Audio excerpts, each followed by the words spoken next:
च भव्यं च सर्वं यश्चाधितिष्ठति स्वर्यस्य च केवलं तस्मै ज्येष्ठाय ब्रह्मणे नमः। तस्मै ज्येष्ठाय ब्रह्मणे नमः। दयामयानन्दनमूलशङ्करं सरस्वतीशं निगमेन्दुसागरं विभुं निराकारमजं जगत्सृजं भजामि मेधार्जनतो महागुरुं। भजामि मेधार्जनतो महागुरुं। कुलं पवित्रं जननी कृतार्था वसुंधरा पुण्यवती च तेन अपार संवित् सुखरा सुख सागरेस्मिन् लीनं परे ब्रह्मणि यस्य चेतः। आज जिनकी हम 125वीं जन्म जयंती मना रहे हैं, आजादी के प्रथम वीर नेताजी को शत शत नमन और उस जयंती पर आप सबको बहुत बहुत बधाई। जैसा कि अवनीश जी ने कहा आचमन, उससे संबंध में थोड़ी सी चर्चाएं आपके साथ करता हूं। आचमन हम कब कब करते हैं, पहले से इस पर देख लें, एक बार विचार करें। कुछ लोगों को मस्तिष्क में आता होगा कि हम संध्या से पहले आचमन करते हैं। कुछ लोगों के मस्तिष्क में ये बात आ रही होगी कि हम यज्ञ से पूर्व आचमन करते हैं। कुछ लोगों को शायद ये शब्द भी याद आ रहा होगा कि हम उषा पान करते हैं, उस समय भी आचमन करते हैं। भोजन से पहले भी आचमन करते हैं। कभी कहीं मंदिर में जाते होंगे तो वहां भी आचमन करते हैं। तो जब भी करते हैं आचमन करते हैं। अब एक बात पर विचार करें कि आचमन करने में और पानी पीने में क्या अंतर है। पानी भी तो पीते ही हैं अपन, पानी भी हाथ से ही पीते हैं और आचमन भी हाथ से करते हैं। आचमन और पानी पीने में पानी पिया जाता है प्यास बुझाने के लिए, शरीर में पानी की कमी न हो जाए इसलिए। आचमन का इससे कोई लेना देना। आचमन जो किया जा रहा है उससे प्यास नहीं बुझती और शरीर में पानी की कमी दूर होने का भी प्रश्न नहीं है। फिर आचमन है क्या वस्तु जिसको हम कर रहे हैं, उसका मुख्य प्रयोजन क्या होगा। एक बहुत सीधा सा सिद्धांत मैं आपको बता रहा हूं, बड़ा प्रसिद्ध वाक्य है ये, यथा ब्रह्मांडे तथा पिंडे। जैसा ब्रह्मांड में है वैसा ही पिंड में है, और पिंड का अर्थ है मेरा आपका शरीर। ब्रह्मांड ये जो कुछ हमें दिखाई दे रहा है वो सारा, इस ब्रह्मांड में आप जो कुछ भी देख सकते हैं वो सारा का सारा मेरे और आपके शरीर में भी है। इस सिद्धांत को लेकर के फिर अपन विचार करते हैं कि अब आचमन का प्रयोजन क्या है और आचमन की संख्या क्या है। शतपथ ब्राह्मण का पहला वाक्य, एकदम पहला वाक्य, वो इस बात से प्रारंभ होता है कि व्यक्ति व्रत करने के लिए तैयार है और व्रत करने से पूर्व उस नियम की प्रक्रिया में वो हाथ में पानी लेकर के आचमन करने को तैयार है। और वाक्य लिखते हैं वहां पर महर्षि याज्ञवल्क्य, व्रतम उपैस्यन अंतरेण आहवनीयम च गार्हपत्यम च प्रांगतिष्ठन् अप उपस्पृशति तद्यद अप उपस्पृशति अमेध्यो वै पुरुषो यदा नृतं वदति तेन पूतिरन्तरता मेध्या वा आपो मेध्या भूतो व्रतम उपायानीति पवित्रं वा आपः पवित्रो भूत्वा व्रतम उपायानीति तस्माद् वा अपः उपस्पृशति। जल अमृत है, पवित्र है। मैं भी जल की तरह पवित्र हो जाऊं इसलिए मैं आचमन कर रहा हूं। तो पहला सीधा सीधा प्रयोजन होता है पवित्रता। और पवित्रता के लिए एक बहुत बड़ी विचित्र बात देखिए आप, महर्षि मनु का एक श्लोक है, अद्भिर गात्राणि शुद्धयन्ति। जल से शरीर का बाह्य रूप शुद्ध होता है, लेकिन यहाँ आचमन किया जा रहा है और आचमन करते हुए महर्षि याज्ञवल्क्य जो वाक्य लिख रहे हैं, तेन पूतिरन्तरतः, इस आचमन से हमारी आंतरिक शुद्धि होगी। इतना सा एक बढ़िया सा विचित्र सा वाक्य है कि आंतरिक शुद्धि होगी, मतलब अच्छा आचमन पानी हाथ में है कितना। हथेली को आप देखें, मेरी ये सीधी हथेली है, बिल्कुल बिल्कुल जैसी स्थिति है। कुछ लोग ऐसे करते होंगे, मुझे आपत्ति नहीं है, लेकिन मैं बिल्कुल जैसे सीधी रख रहा हूं। इस हथेली पर जितना पानी टिकता है उतना लेना चाहिए ब्राह्मण ग्रंथ के अनुसार। और फिर उसको ये जो जगह दिखाई दे रही है, यहां से होठ लगा करके पानी पीना चाहिए। ये आचमन की विधि प्रक्रिया है। तो इसमें कितना पानी आएगा? गले तक, नीचे तक उतर पाएगा अधिकतम बस। अब इससे अंदर की पवित्रता होगी, ये एक विचारणीय प्रश्न। लेकिन मैं जिस प्रयोजन की तरफ आ रहा हूं वो प्रयोजन ऐसा है, ये तो छोटी छोटी बातें हैं, इनका भी आएगा कि यहाँ क्यों कैसे शुद्धि हो रही है। आचमन की संख्या की जब बात आई तो आचमन 3 करने हैं, और 3 आचमन करने हैं। देखिए, हम जो आचमन परंपरा से कर रहे हैं, उन परंपरा से किए जाने वाले आचमनों में हमने जिन मंत्रों का प्रयोग किया है, जैसे संध्या के मंत्र की, संध्या के समय पर हम सन्नो देवी रविष्ट आप इस मंत्र को लेकर के आचमन करते हैं। यज्ञ के समय पर अमृतोपस्तरणमस्ति स्वाहा, अमृता प्रधानमस्ति स्वाहा, सत्यम श्रीर्मयी शीर्षताम स्वाहा, इन वाक्यों का प्रयोग करते हैं, मंत्रों का प्रयोग करते हैं। लेकिन गोपत ब्राह्मण पूरी एक कंडिका लिखता है और उसमें पूरे में आचमन का प्रयोजन और संख्या बताते हुए वो कहता है कि जब आचमन करना है तो अथर्ववेद का पूरा आपा सूक्त बोलना है। उसमें 4 मंत्र हैं और मंत्र बहुत छोटे छोटे हैं, एक बार सुनेंगे आपको याद हो जाएंगे, इतने छोटे छोटे मंत्र हैं। जीवास्थ जीव्यासम सर्वमायुर जीव्यासम, एक मंत्र पूरा हो गया। उपजीव्यास्थ जीव्यासम सर्वमायुर जीव्यासम, दूसरा मंत्र पूरा हो गया। संजीवास्थ जीव्यासम सर्वमायुर जीव्यासम, तीसरा मंत्र पूरा हो गया। जीवलास्थ जीव्यासम सर्वमायुर जीव्यासम। इन 4 मंत्रों का एक सूक्त है। इस सूक्त का देवता है आपह। इस सूक्त को बोलना है और एक आचमन करना है, फिर दोबारा बोलना है, दूसरा आचमन करना है, फिर तीसरी बार बोलना है, तीसरा आचमन करना है। ये तो आचमन के साथ मंत्र का जो विनियोग ऋषि अथर्ववेद का ऋषि गोपत ब्राह्मण का ऋषि दे रहा है।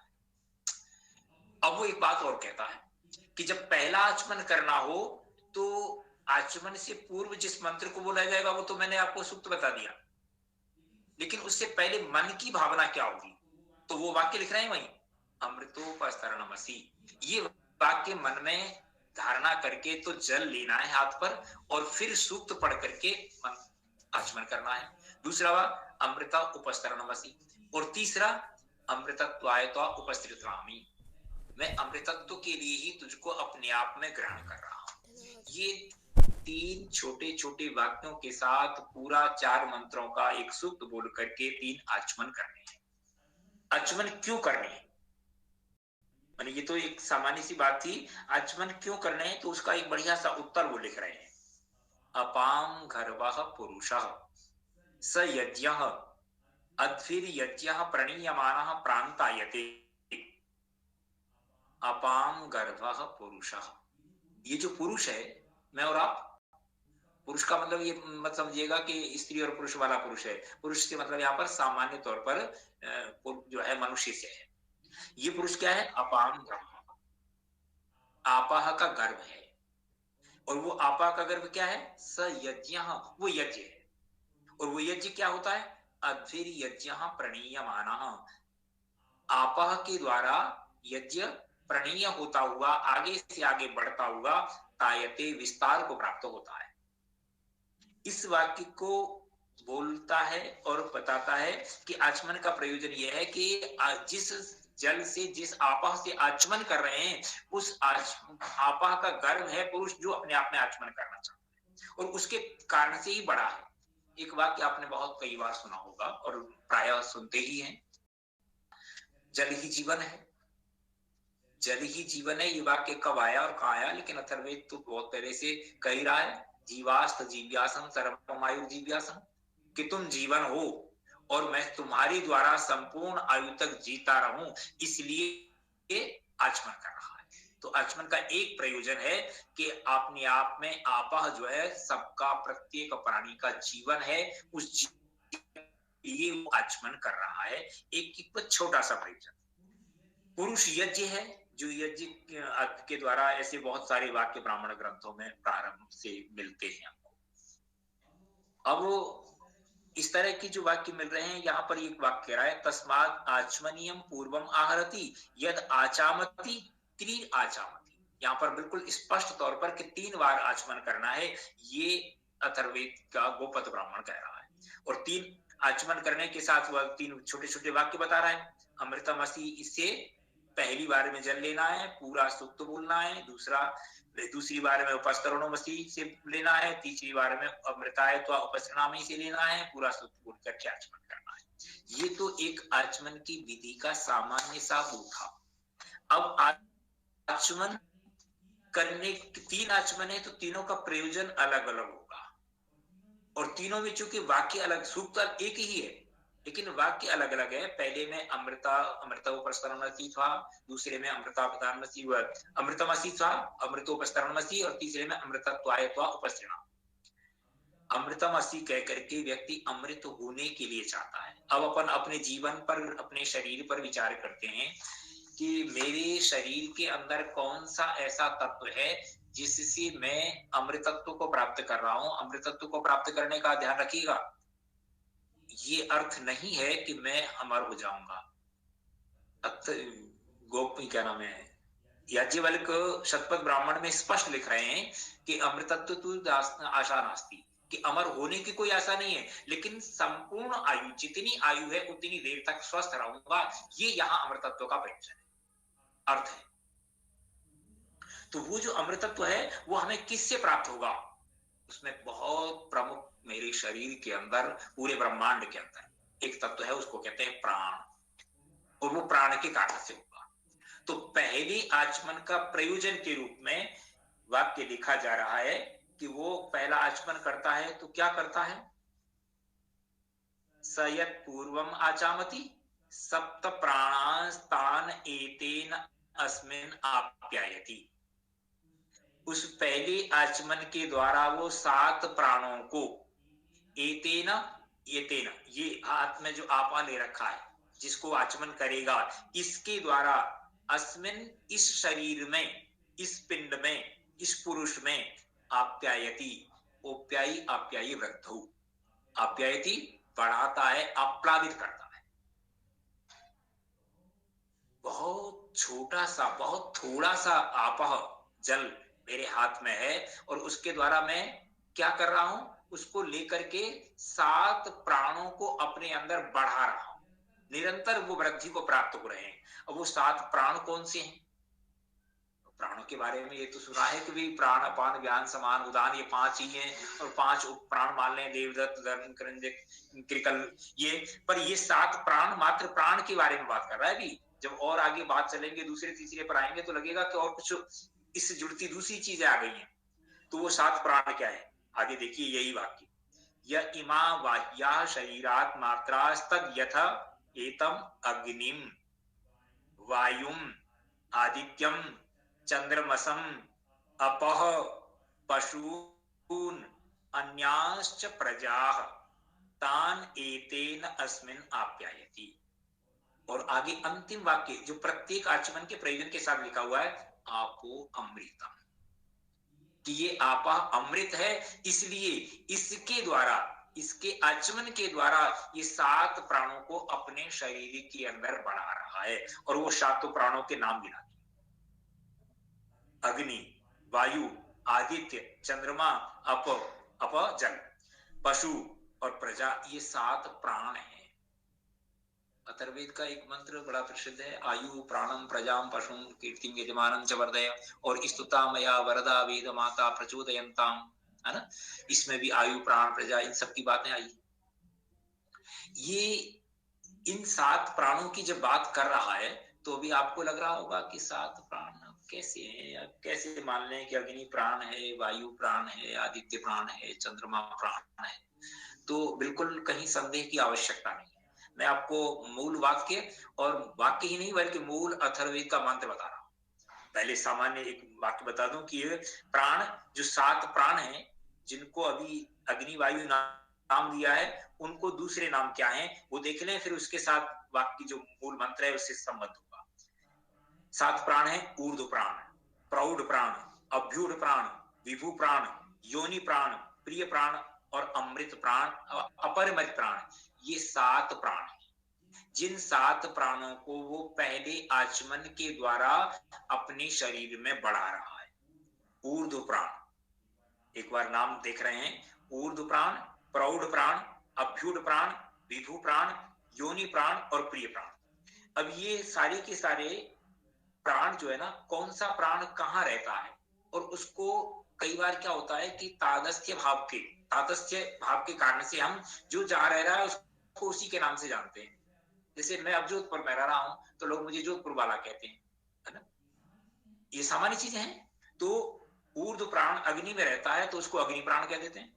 प्रौढ़ प्राण वायु में रहता है, उसको वो आदित्य में रहता है इसलिए उसको आदित्य प्राण कह देते हैं। अव्यूढ़ प्राण चंद्रमा में रहता है, उसको चंद्र प्राण कह देते हैं।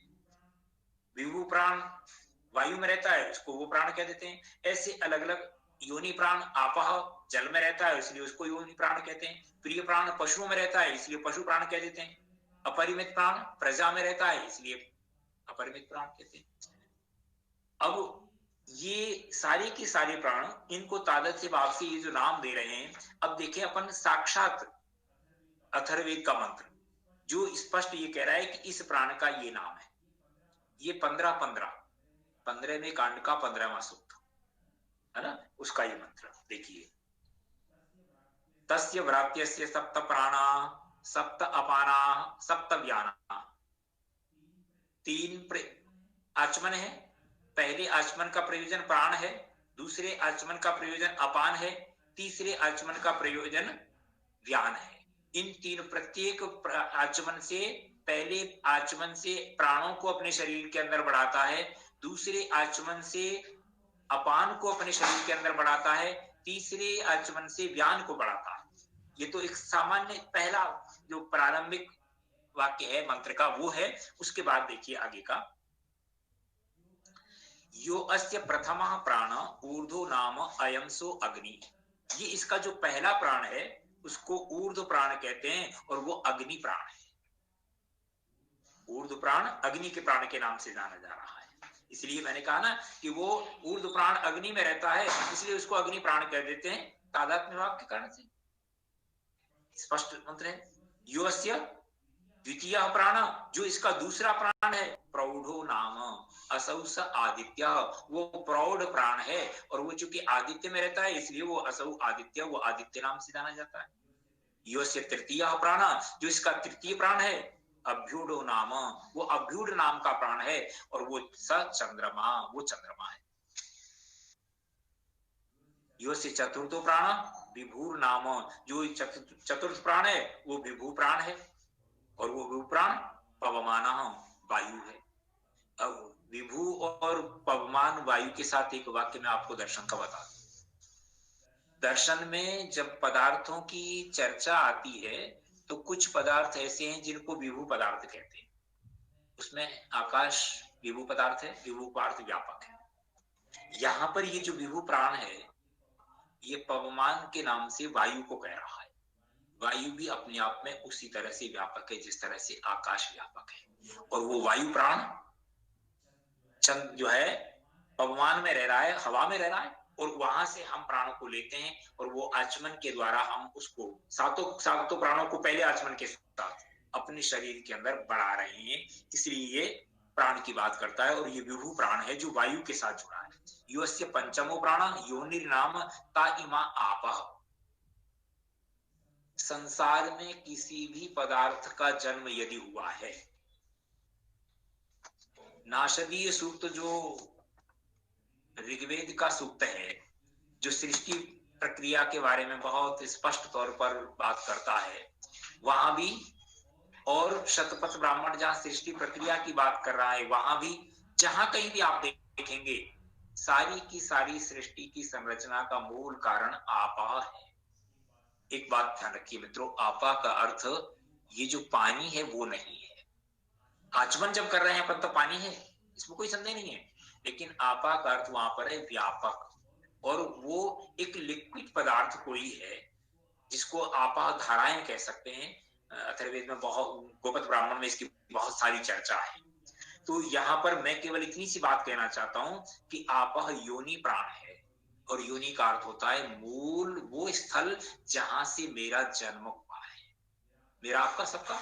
तो ये जल ही कह लें थोड़ी देर के लिए, आपा जिसको कह रहे हैं वो जल से ही सबका जन्म हुआ है, सबकी उत्पत्ति वहीं से हुई है, इसलिए इसको योनि प्राण कहते हैं। और इस योनि प्राण को मैं अपने शरीर के अंदर बढ़ा रहा हूं, ये आचमन का प्रयोजन। और छठा जो प्राण है वो है योस्य षष्ठा प्राण प्रियो नामता इमे पशवः।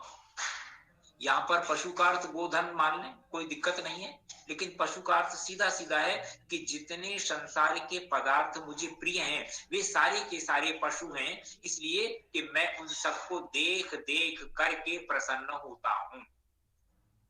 पश्य पश्यति पश्यामी थी, पशु जिसको मैं देख रहा हूं वो पशु है और वो मेरा प्रिय प्राण है, मैं उसको देख करके बड़ा प्रसन्न हो रहा हूं, इसलिए वो प्रिय प्राण कहा जा रहा है।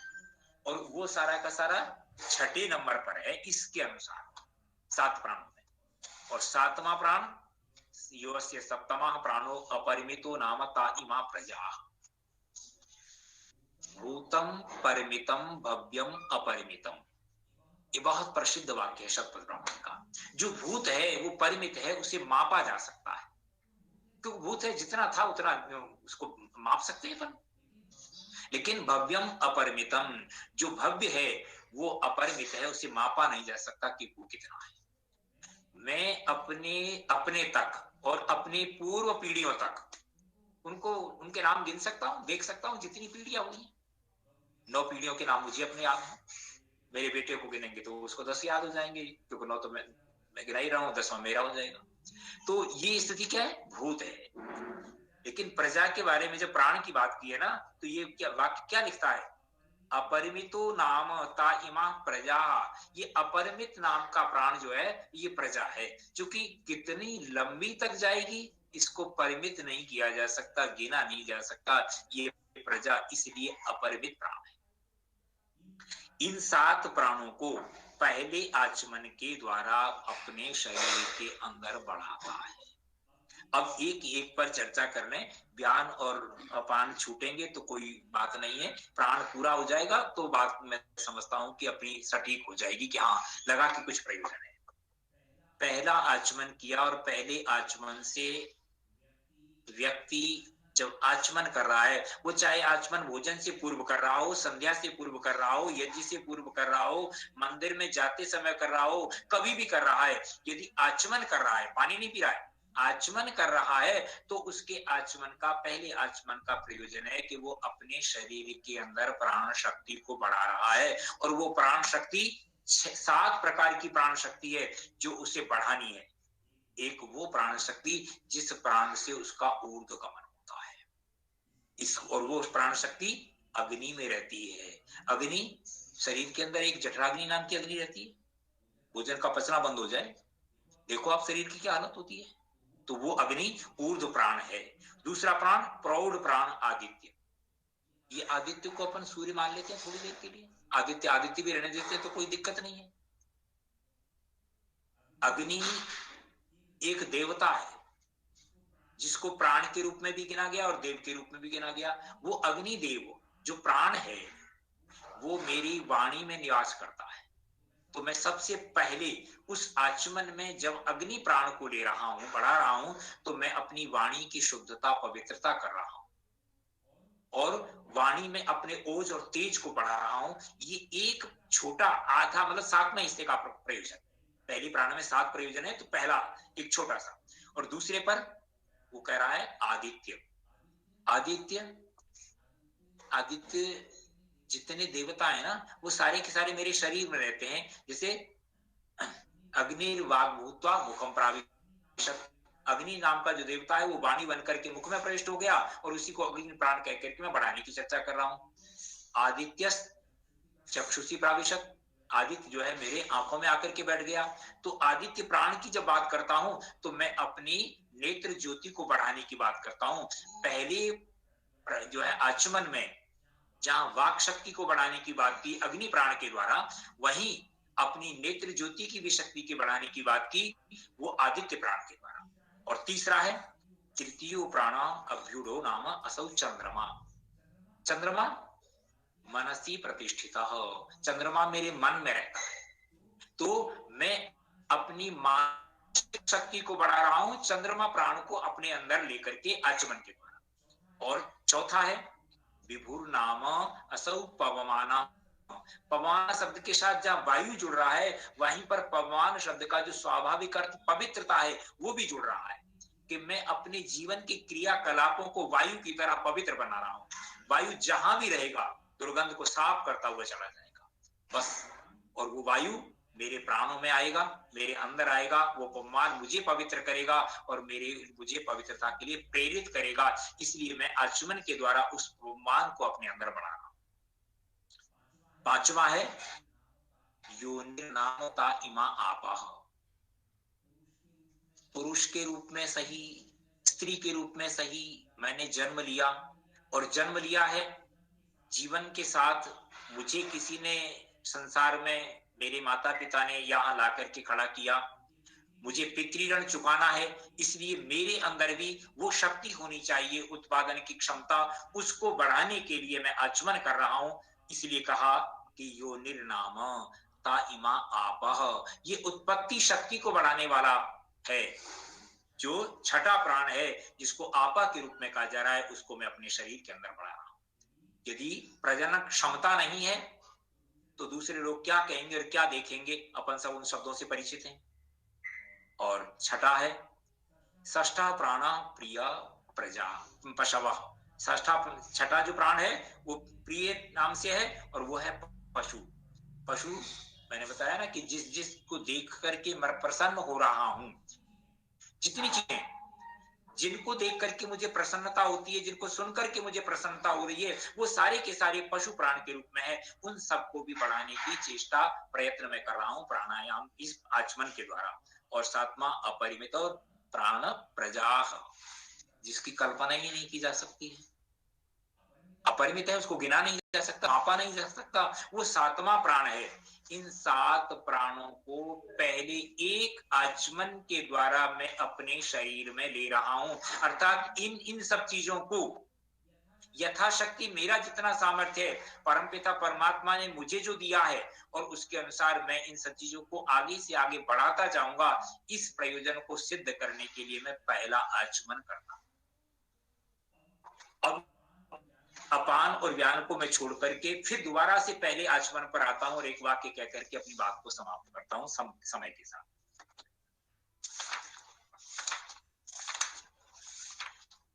दोबारा में एक बार फिर अथर्ववेद का गोपद ब्राह्मण कहता है कि वो 3 बार आचमन करता है, तो पहली बार जब आचमन करता है तो उसका एक प्रयोजन और क्या होता है।